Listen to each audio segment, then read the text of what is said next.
Hi hello എല്ലാവർക്കും പുതിയൊരു വീഡിയോയിലേക്ക് സ്വാഗതം. ഇന്നത്തെ വീഡിയോ എന്ന് പറഞ്ഞാൽ എല്ലാവർക്കും അറിയാലോ നമ്മളെ ഗിവ് അവേൻ്റെ വീഡിയോ ആണ്. അപ്പോൾ ഇന്ന് മുതലാണ് നമ്മൾ ഗിവ് അവേ സ്റ്റാർട്ട് ചെയ്യുന്നത്. അപ്പോൾ ഗിവ് അവേയിൽ എങ്ങനെയാണ് പങ്കെടുക്കേണ്ടത് അതിൻ്റെ ഡീറ്റെയിൽസ് എല്ലാം ഞാൻ ലാസ്റ്റ് പറയുന്നതാണ്. അപ്പോൾ നമ്മൾ ഇവിടെ വന്നിരിക്കുന്നത് ഒരു ചെറിയൊരു കുഞ്ഞ് സ്നാക്കിൻ്റെ വീഡിയോ ആയിട്ടാണ്. ഓവർ ഇൻഗ്രീഡിയൻസ് ഒന്നും ആവശ്യമില്ല, അത് പെട്ടെന്ന് ചെയ്തെടുക്കാൻ പറ്റുന്ന നല്ല അടിപൊളി സ്നാക്കിൻ്റെ റെസിപ്പി ഉണ്ടോ. അപ്പോൾ നമുക്ക് പെട്ടെന്ന് തന്നെ വീഡിയോയിലേക്ക് പോവാം. അപ്പോൾ ലാസ്റ്റ് ആണ് നമ്മൾ ഗിവ് അവേൻ്റെ കാര്യങ്ങളൊക്കെ പറയുന്നത് കേട്ടോ. അപ്പോൾ ലാസ്റ്റ് വരെ ഒന്ന് കാണാൻ ശ്രമിക്കാം. അപ്പോൾ നമുക്ക് ഈ സ്നാക്ക് റെഡിയാക്കി എടുക്കാൻ വേണ്ടിയിട്ട് ഒരൊറ്റ മുട്ട മതി കേട്ടോ. അത് വെച്ചിട്ട് നമുക്ക് വൈകുന്നേരങ്ങളിൽ റെഡിയാക്കി കഴിക്കാൻ പറ്റുന്ന നല്ല അടിപൊളി സ്നാക്ക് റെഡിയാക്കി എടുക്കാം. അപ്പോൾ ഞാനൊരു മുട്ട ചേർത്ത് കൊടുക്കുന്നുണ്ട്. അതിലേക്ക് ഒരു 1/4 കപ്പ് അളവിൽ പഞ്ചസാര ചേർത്ത് കൊടുക്കാം. പൊടിച്ച പഞ്ചസാര ആണെങ്കിൽ നിങ്ങൾ ഏകദേശം ഒരു 1/2 കപ്പിൻ്റെ അടുത്ത് ചേർക്കേണ്ടി വരും. പൊടിച്ച പഞ്ചസാര ചേർക്കുമ്പോൾ നല്ലപോലെ പെട്ടെന്ന് തന്നെ ബീറ്റായിട്ട് കിട്ടും കേട്ടോ. അതുപോലെ 1 ടേബിൾ സ്പൂൺ അളവിൽ ഓയിൽ ചേർത്ത് കൊടുക്കാം കേട്ടോ. എന്നിട്ട് ഇത് മൂന്നും കൂടി നല്ലപോലെ തന്നെ നമുക്ക് മിക്സ് ചെയ്തിട്ട് എടുക്കാം. അപ്പോൾ പൊടിക്കാത്ത പഞ്ചസാര കൊണ്ട് കുറച്ചൊരു ബുദ്ധിമുട്ടുണ്ടാവും, അതുകൊണ്ട് നമ്മൾ വിസ്ക് വെച്ചിട്ട് പെട്ടെന്നൊന്ന് മിക്സ് ചെയ്തെടുക്കുകയാണ് കേട്ടോ ചെയ്യുന്നത്. അപ്പോൾ ഇത് നല്ലപോലെ തന്നെ ഒന്ന് മിക്സായിട്ട് കിട്ടിയിട്ടുണ്ട്. ഇനി നമുക്കിതിലേക്ക് ഫ്ലേവറിന് ആവശ്യമായിട്ട് നിങ്ങൾക്ക് വേണമെങ്കിൽ ഏലക്കാപ്പൊടി അല്ലെങ്കിൽ വാനില എസൻസ് ഒക്കെ ഇഷ്ടമുള്ളവർക്ക്, ആ ഒരു ഫ്ലേവർ ഇഷ്ടമുള്ളവർക്ക് വാനില എസൻസ് ചേർത്ത് കൊടുക്കാം. അതുപോലെ ഞാനൊരു 1/2 ടീസ്പൂൺ അളവിൽ ബേക്കിംഗ് പൗഡർ ചേർക്കുന്നുണ്ട് കേട്ടോ. പിന്നെ നമുക്കിതിലേക്ക് വേണ്ടത് മൈദാപ്പൊടിയാണ്. അപ്പോൾ ഞാൻ ഏകദേശം ഇപ്പോൾ 1/2 കപ്പ് പൊടിയാണ് ചേർത്തിട്ടുള്ളത്. അപ്പോൾ നമുക്ക് കറക്റ്റ് അളവ് പറയാൻ പറ്റില്ല കേട്ടോ. അപ്പോൾ നിങ്ങളൊരു 1/4 കപ്പ് ചേർത്തതിന് ശേഷം ബാക്കി നിങ്ങൾ ടീസ്പൂൺ അളവിൽ ചേർത്താൽ മതി കേട്ടോ.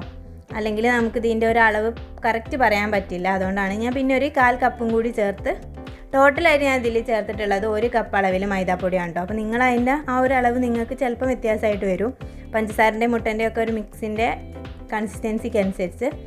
അതുകൊണ്ട് ഞാൻ ഏകദേശം ഒരു കപ്പ് അളവിൽ പൊടി ചേർത്തിട്ടുണ്ട്. അപ്പോൾ നിങ്ങൾ നോക്കിയിട്ട് മാത്രം ചേർക്കുക കേട്ടോ, അല്ലെങ്കിൽ ബുദ്ധിമുട്ടായിരിക്കും.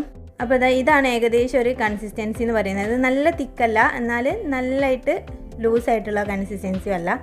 അപ്പം ഈ ഒരു കൺസിസ്റ്റൻസിയിലാകുമ്പോൾ നമുക്ക് ഈ ഒരു പെർഫെക്റ്റ് ആയിട്ടുള്ള ഒരു ഷേപ്പിൽ കിട്ടുള്ളൂ കേട്ടോ. ഷേപ്പ് മീൻസ് ആ ഒരു കൺസിസ്റ്റൻസിയിൽ കിട്ടുള്ളൂ. നമ്മൾ നല്ലപോലെ കയ്യിൽ എണ്ണ തടവിയതിന് ശേഷം ഇതുപോലൊന്ന് ചെയ്തെടുക്കാം കേട്ടോ. നല്ലപോലെ ഒന്ന് റോൾ ചെയ്തെടുത്താൽ മതി. വീഡിയോ കണ്ടുകൊണ്ടിരിക്കുമ്പോൾ വീഡിയോ ഇഷ്ടമാണെങ്കിൽ ലൈക്ക് ചെയ്യേണ്ട കാര്യം മറക്കരുത്.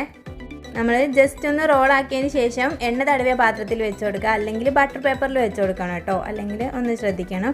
ഇനി നമുക്ക് നല്ല തിളച്ച എണ്ണയിലേക്ക് ഇതുപോലെ ഒന്ന് ഇട്ട് കൊടുത്താൽ മതി. ഇത് നല്ലപോലെ പൊങ്ങിയിട്ട് നല്ല ഒരു ടെക്സ്ചറിലൊക്കെ നമുക്ക് കിട്ടും കേട്ടോ. ജസ്റ്റ് ഒന്ന് ഓവർ ഹൈ ഫ്ലെയിമിൽ വെക്കരുത് കേട്ടോ, നല്ല ലോ ഫ്ലെയിമിൽ എണ്ണ വെച്ചിട്ട് ചെയ്യുക. ആദ്യം നല്ലപോലെ ഒന്ന് ചൂടായിട്ടുള്ള എണ്ണയിലേക്ക് ഇട്ടതിന് ശേഷം നല്ല ലോ ഫ്ലെയിമിൽ വെക്കുക. എന്നിട്ട് നല്ലപോലെ ഗോൾഡൻ കളർ ആവുന്നവരെ ഇതുപോലൊന്ന് ഫ്രൈ ചെയ്തെടുത്താൽ മതി. അപ്പോൾ ഞാൻ നിങ്ങൾക്ക് നല്ലപോലെ ഒന്ന് മനസ്സിലാവാൻ വേണ്ടിയിട്ടാട്ടോ ഒന്നിട്ടിട്ട് ചെയ്തത്. അപ്പോൾ നമുക്ക് പിന്നെ ഉള്ളത് ഒരു 3-4 എണ്ണമൊക്കെ ഒപ്പരം തന്നെ ഇട്ടിട്ട് ചെയ്തെടുക്കാം, പ്രശ്നമൊന്നുമില്ല. അപ്പോൾ നല്ലപോലെ ചെറിയ ഫ്ലെയിമിൽ വെച്ചിട്ട് ഇന്ന് ചെയ്തെടുക്കാം കേട്ടോ. ആ ഒരു പൊന്തിയിട്ട് നടുവിലൊക്കെ ആ ഒരു ടെക്സ്ചർ ആകുമ്പോൾ കഴിക്കാൻ നല്ലൊരു ടേസ്റ്റ് ഉണ്ട് കേട്ടോ. നമ്മളൊരു കേക്കൊക്കെ കഴിക്കുന്ന ആ ഒരു ടേസ്റ്റ് തന്നെ കഴിക്കാൻ വേണ്ടി പറ്റും. നമ്മൾ കടകളിൽ നിന്നൊക്കെ വാങ്ങിക്കുന്ന ആ ഒരു കേക്കില്ലേ, ആ ഒരു ടെക്സ്ചറിൽ തന്നെ കഴിക്കാം കേട്ടോ. അപ്പോൾ ഒറ്റ മുട്ട കൊണ്ട് നമുക്ക് പെട്ടെന്ന് ചെയ്തെടുക്കാൻ പറ്റുന്ന നല്ല സിമ്പിളായിട്ടുള്ളൊരു സ്നാക്കിൻ്റെ റെസിപ്പിയാണ് കേട്ടോ. നമുക്ക് ചായ തിളയ്ക്കുന്ന സമയം കൊണ്ട് ചെയ്തെടുക്കാൻ പറ്റുന്നൊരു റെസിപ്പി തന്നെയാണ്. അപ്പോൾ എല്ലാവരും വീട്ടിൽ ട്രൈ ചെയ്ത് നോക്കുക. ട്രൈ ചെയ്ത് നോക്കിയതിന് ശേഷം കമൻറ്റ് ബോക്സിൽ റിവ്യൂ അറിയിക്കേണ്ട കാര്യം മറക്കരുത്. അപ്പോൾ നമുക്കിനി ഗിവ് അവേൻ്റെ ഡീറ്റെയിൽസിലേക്ക് കടക്കാം. ഗിവ് അവേൻ്റെ കാര്യങ്ങളെന്ന് പറഞ്ഞാൽ നമ്മൾ സിമ്പിളായിട്ട് നമ്മളെ ചാനലൊരു ചെറിയ ചാനലാണല്ലോ, അതിനനുസരിച്ചുള്ള ഒരു ഗിവ് അവേ തന്നെയാണ്. ഓവർ സ്റ്റെപ്സ് കാര്യങ്ങളോ ഒന്നുമില്ല. നമ്മൾ ഉദ്ദേശിക്കുന്നത് 3 പേർക്ക് ഗിഫ്റ്റ് കൊടുക്കാനാണ്. 3 പേർക്ക് ഫസ്റ്റ് സെക്കൻഡ് തേർഡ് എന്നില്ല, എല്ലാവർക്കും ഒരേ ഗിഫ്റ്റ് തന്നെയാണ് നമ്മൾ പ്ലാൻ ചെയ്യുന്നത്. അപ്പോൾ 3 വീഡിയോ ആണ് കേട്ടോ നമ്മൾ ഗിവ് അവേക്ക് വേണ്ടിയിട്ടുള്ള വീഡിയോ എന്ന് പറയുന്നത്. ഈ വീഡിയോയും പിന്നെ വേറെ 2 വീഡിയോസും അടുത്ത നെക്സ്റ്റ് വരുന്ന 2 വീഡിയോസുമാണ് നമ്മളെ ഗിവ് അവേൻ്റെ വീഡിയോ എന്ന് പറയുന്നത്. അതിൽ ചെയ്യേണ്ട കാര്യങ്ങളെന്ന് പറഞ്ഞാൽ വളരെ സിമ്പിളാണ്. ജസ്റ്റ് നമ്മുടെ ചാനൽ ഫസ്റ്റ് ഒന്ന് സബ്സ്ക്രൈബ് ചെയ്യുക, അതുപോലെ ആ വീഡിയോ ഒന്ന് ലൈക്ക് ചെയ്യുക. അതായത് നമ്മൾ ഏത് വീഡിയോ ആണോ ആ വീഡിയോ ഒന്ന് ലൈക്ക് ചെയ്യുക. പിന്നെ ജസ്റ്റ് ഒരു കമൻറ്റ് ഇടുക കേട്ടോ. നമ്മൾ എന്തെങ്കിലും ഒരു കമൻറ്റ് ഇടുക, കൂടെ നിങ്ങളെ പേരും സ്ഥലം കൂടി ഒന്ന് മെൻഷൻ ചെയ്യാൻ വേണ്ടി ശ്രമിക്കുക. അങ്ങനെയാണെങ്കിൽ എനിക്ക് എവിടെ ഉള്ള ആൾക്കാരാണ് ചെയ്യുന്നത് എന്നൊന്ന് അറിയാമല്ലോ.